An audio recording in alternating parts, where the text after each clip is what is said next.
Now on CoastTV News. Speaker finally speaks. She answers some but not all of our questions about Stell Parker Selby, who has been absent 6 months. Golf tournament for a great cause. Fundraising efforts in Milton today. The heat and humidity is cranking up even more this weekend. This is CoastTV News at 6. Blocking our view, House employees covering window panes to the hallway that leads to Stell Parker Selby's office. Good evening. I'm Madeline Overturf. District 20 Representative Stell Parker Selby was absent yet again today. She has now missed at least 133 votes. More people confirming on camera that the Milton area representative had a stroke. Speaker Melissa Minor Brown did take time to speak with us today. Her solution to Parker Selby's absence is virtual voting.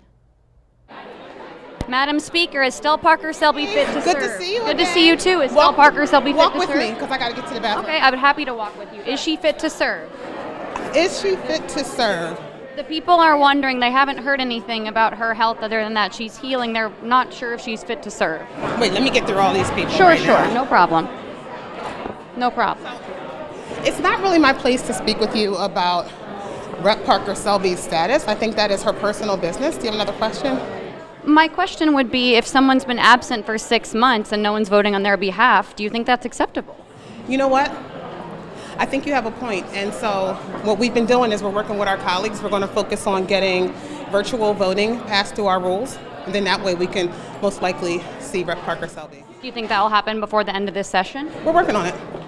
What would you like the people of the 20th District to hear from you directly? That we are working on virtual voting. Thanks for But you don't expect her to come here in person to do her job?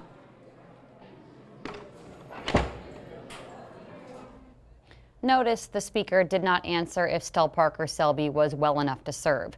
She still has yet to say if Representative Stell Parker Selby has cognitive function. You may also remember yesterday the Deputy Communications Director told me on camera 4 times she was working on scheduling a sit-down interview with the speaker. I checked in. Madam Speaker, I just wanted to check in. We're scheduling a sit-down interview with you, correct? Come on closer so we can just have a conversation. Yeah, sure, absolutely. You've sent in questions. I've responded to your questions. I'm not really sure what else you're looking for. I can't make anything up. Legally, I don't have the ability to remove an elected representative from office. I do not have the ability to call a special election on an elected, on a seat that is not vacant. I agree with you, 1,000,000%, but that's not the questions I've been emailing you. One question I emailed you specifically that you have yet to answer is, what is your message for the people of the 20th District? You just said virtual voting. I appreciate that. My other question... What else are you looking for? I'm wondering else, like, how people really can trust that their voices are being heard, because until right now you speaking with us, no one's really acknowledged that Representative Parker Selby is even really in this conversation. People feel like she's not aware of what's happening. Understood. I'm glad that you're advocating for the representatives or for the folks of the 20th District. I have nothing else to say. I've given you everything you've asked for. I have to move on. Do you think it's acceptable that a lawmaker can be absent for 6 months? I think that you need to talk to Representative Parker Selby and get your questions answered to the best that you can, but I've given you all that I can. And any decision that's going to be made around Rep. Parker Selby, whether or not she chooses to resign, is up to her. So if you want to reach out to her and maybe get that answer, you can. I am not going to talk with you about Rep. Parker Selby's personal business, but I did let you know that my colleagues and I are working on passing our rules, working through our rules to get some language in there for virtual voting. That's all I have for you. I'm sorry, whatever answers you're looking for, I can't find those for you because I'm not going to lie to you or just give you something for TV. No, I appreciate that. I appreciate that, but the question is, though, is... I answered your questions. I'm asking you to move, please. Okay. All right. Thank you, Madam Speaker. I hope you have a great rest of your day.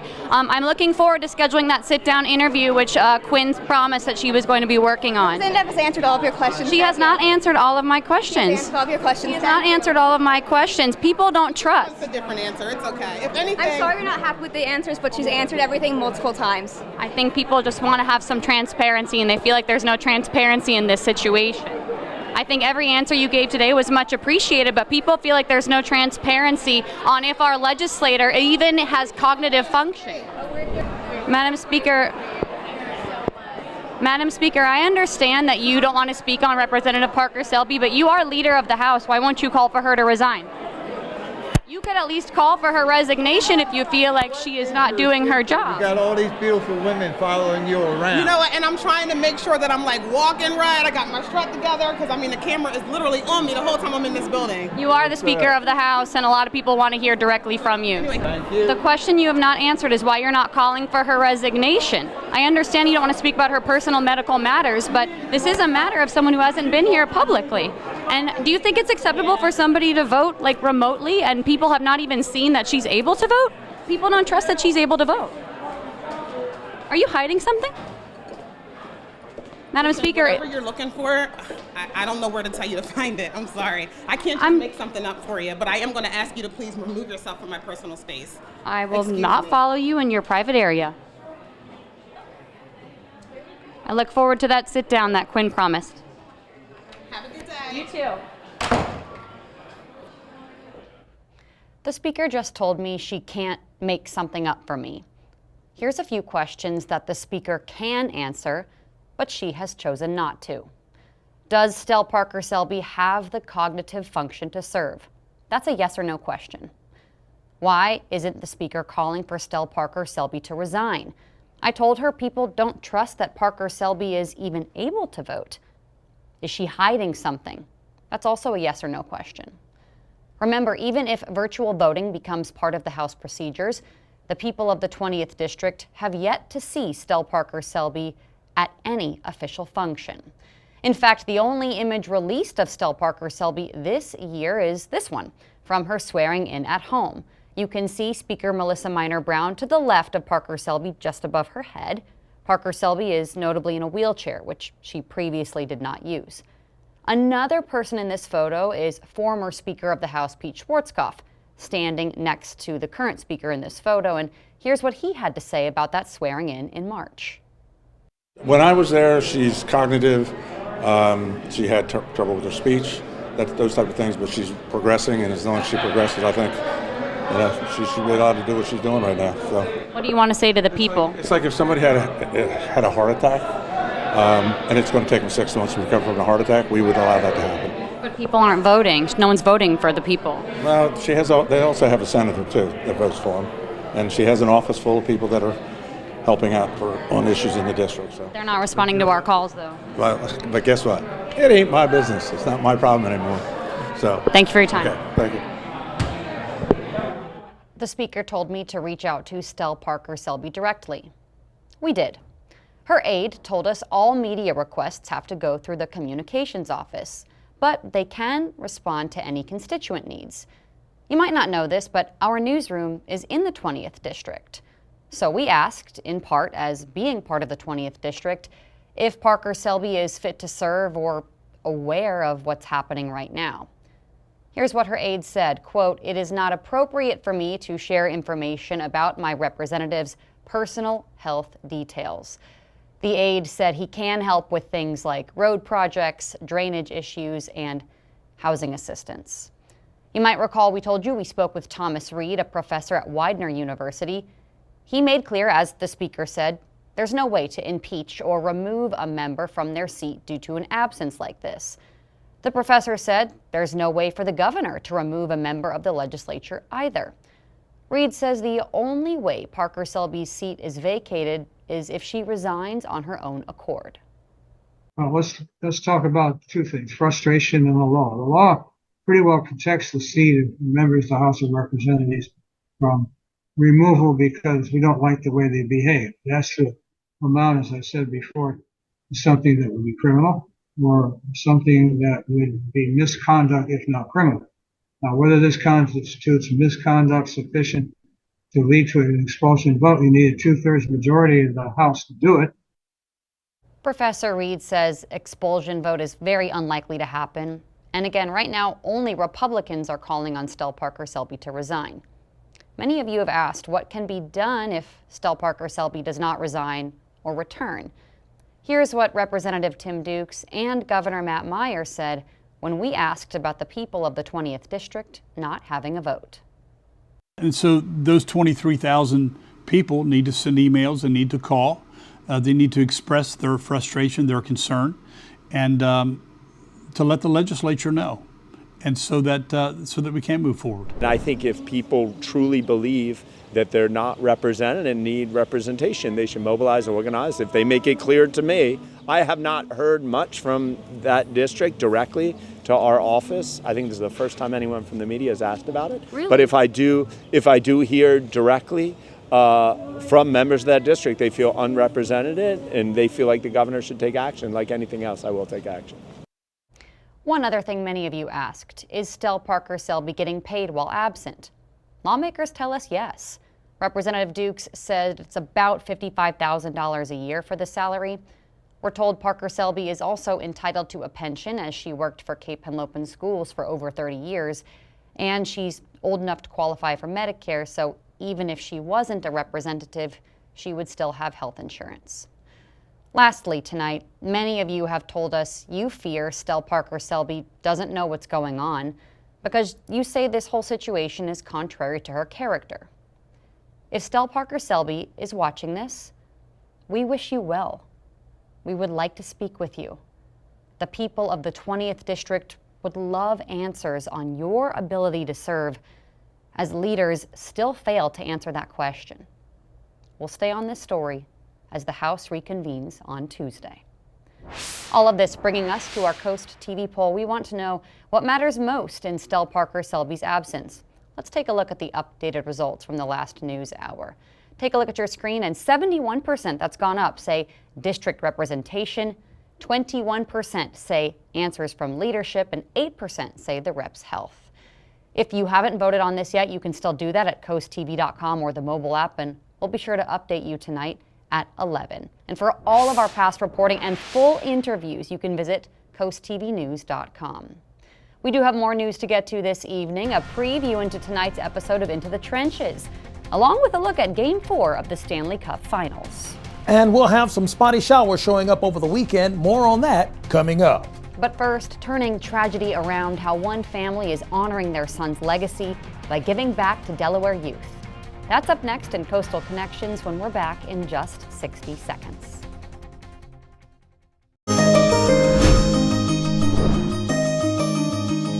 Sports are a great way for children to stay active while learning important life skills like time management, working hard, and making new friends. But the cost of playing sports, it can be a barrier for many families. In this week's Coastal Connections, Elisa Weber introduces us to a family who is trying to turn tragedy into something good for the community. There you go, David. Coming together for a good cause, one putt at a time. On this course, it's not just about the game. These golfers aren't just here for the competition. They're playing for a purpose. They're playing for the Jason Anderson Foundation for Youth Sports. This foundation works to ensure every child has the chance to play no matter their family's financial situation. The foundation was created in honor of Jason Anderson, who tragically lost his life in a car accident in 2015 at the age of 33. You never accept what happens, okay? You never get used to it. And people can tell you, oh, you know, it's been 10 years, you should be fine. Trust me, you're not. But for us, it's our ability to continue to contribute in Jason's honor and his name. Mark Anderson, Jason's father, believes this is exactly how his son would have wanted to be remembered, by helping kids discover a love for sports the same way Jason did. Jason was a great guy. I mean, he was just a lover of sports. We used to go to baseball games, Oriole baseball games, and of course it would be in the evening, and you know, it's a night game, 7 o'clock start. He's charting all of the game activities, you know, and of course the Orioles are losing 10-2. And I say, come on, it's time to go. We got to go. You got school tomorrow. I got to go to work. No, Dad, we can't leave yet. The game's not over. That's just the kind of guy he was in terms of the love of sports. What started as a childhood passion turned into a lifelong journey. Jason went on to work with major organizations like the New Orleans Saints and Dover Motorsports. Honoring Jason's life by giving back just made sense for the Anderson family. You know, when they say people die too young, good people die young, he was one of those. He was just a great guy, would do anything for you. While the past 10 years without Jason have been difficult, his father says Jason's 11-year-old son Ryan has brought comfort, reminding the family so much of Jason. He's actually a really good soccer player, and he's now starting to get into golf. He's talking about wanting to play baseball and basketball.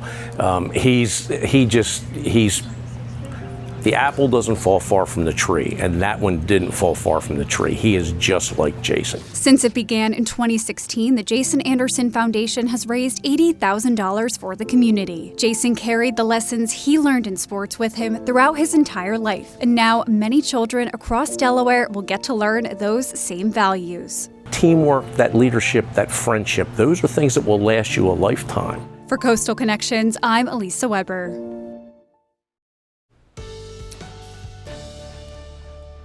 The heat kicked in for today and will continue to kick in for the rest of the weekend. We're going to stay in the 70s until about 9 o'clock, partly cloudy skies. Here's where the temperatures stand right now. 92 in Redden, 88 Millsboro, Dagsboro, 89 in Long Neck, 89 right now, Bethany Beach. But these dew point temperatures, a measure of the moisture content in the atmosphere, when they get beyond 60, it's starting to feel a lot muggy. And that's what we have. And take a look at our projection with our forecast. We're going to go into the 70s with the dew point temperatures for Friday, letting you know we will have that abundance of moisture sticking around. And it even goes into Saturday with temperatures, dew point temperatures, in the 70s. So that means the muggy meter is going up on the high side and staying there. All the way Friday, Saturday, won't drop till Sunday. But even with Sunday, with the drop, we drop to muggy to let you know just how muggy we're going to be. We are clear at this point, and we're going to maintain that clearance. High pressure and control of our weather and just kind of clears the way for all of the cloud cover. But by the time we get to 2 to 4 o'clock for tomorrow, spot showers will fire off for us. And you add 87 degrees, for example, in Seaford and Laurel, or 87 for the high in Cambridge, Easton, and Federalsburg. Or let's say we go up to 84 in Berlin, 82 in Ocean City. We have enough heat energy in place with that moisture to make this happen. Watch out for thunderstorms to kick off by 3:30 along Highway 13 and near Fenwick Island. That's what we have to be very mindful of, because we have this area of instability that's going to have a mixture of showers and thunderstorms in the midst. And then Saturday going to Sunday, we have a lot of rain. It's still in the way. Here's a look at your extended forecast. Delmarva Sports Network from the Wawa Studios. Last week, we saw another episode of Into the Trenches following the 2024 season of the Cape Henlopen Vikings. This episode featured a Henlopen North battle between the Vikings and Sussex Central, and we saw it reach its climax before the halftime break. Will the Vikings mount the comeback and come away with the victory? Let's take a sneak peek into what tonight's episode has in store. On the next Into the Trenches. You know, every game we're going to be in from here on out, every game is going to be a fight. Frederick said this game against Central, it's important. Win or lose, it's a measuring stick. Onside right over here to you, buddy. I was like, okay, yes, we're doing this. Like, I was so confident. Freaking greatest game in all Cape history. Into the Trenches, a new voyage on the Delmarva Sports Network and DSN Plus, sponsored by Preston Automotive. And tonight at 8 p.m., it's Game 4 of the Stanley Cup Finals. The Florida Panthers are coming off a hard-hitting 6-1 demolition of the Edmonton Oilers. The Panthers rode 6 different goal scorers to victory in Game 3. They'll now try to take a 3-1 series lead on home ice, a place where they went 27-12-2 this season. That'll do it for sports. Have a great night, everyone. Thank you for joining us here for Coast TV News at 6. For more news and local weather, download our Coast TV News app. The NBC Nightly News is up next, and we'll see you tonight at 11. Have a great evening.